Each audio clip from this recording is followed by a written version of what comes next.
வர்றாங்க அப்படின்னா 1000 பேரில் ஒருத்தன் தான் இருப்பான் சமநிலையை கொண்டு போகிற இடத்துல. என்ன சொன்னேன், 100 பேத்துல எதில் வருவான்? சீர்திருத்தவாதியாக வரணும்னா 2 பேர் தான் வருவான். சமநிலையை வழிநடத்தி கொண்டு போகிறவன் 1000ல் ஒருத்தன் தான் இருப்பான்.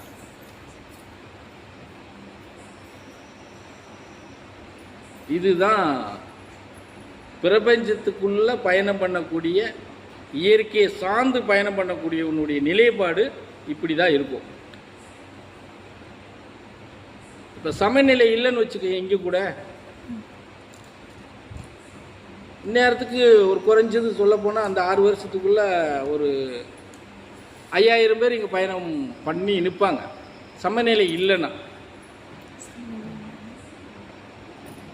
ஏன்னா சமநிலை கொண்டு வரும்போது தான் சீர்திருத்தங்கள், தனிமனித ஒழுக்கங்கள், நல்ல பழக்க வழக்கங்களை கொண்டுட்டு வர முடியும். ஏன்னு தெரியுமா?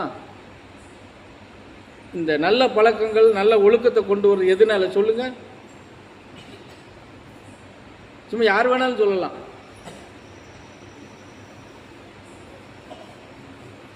எந்த விஷயத்துக்காக அந்த நிலையை கொண்டு வர்றோம் சொல்லுங்க?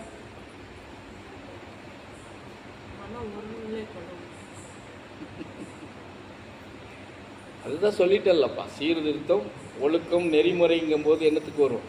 இறைவனை நோக்கி பயணம் பண்ற.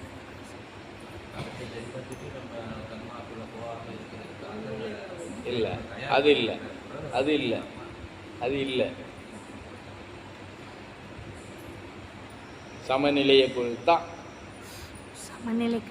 சமநிலையை நிலைநிறுத்தணும்னால், சமநிலை நிறுத்தணும்னா ஒழுக்கம் கம்பல்சரியாக வரக்கூடிய, அதில் பயணம் பண்ணக்கூடிய பக்தர்கள் எல்லோருக்கும் இருக்கணும்.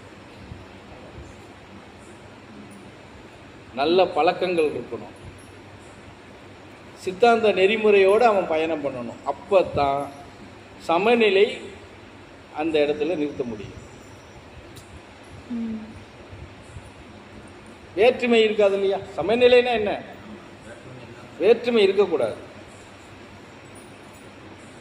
இவங்க குண்டானவங்க, அவங்க ஒல்லியானவங்க, அவங்க நடக்க மாட்டாதவங்க, அவங்க உருண்டுட்டு போவாங்க, இந்த நிலைப்பாடுகள் இருக்கக்கூடாது.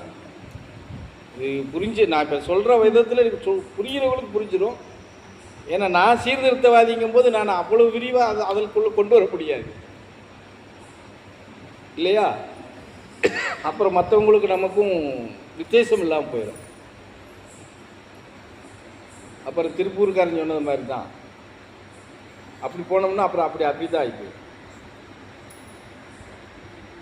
அதனால அது இல்லை.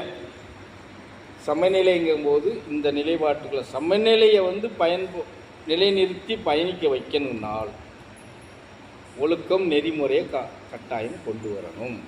அப்போ இதெல்லாம் கொண்டு வரணும்னா சமநிலையை சார்ந்து தான் கொண்டு போக முடியும்.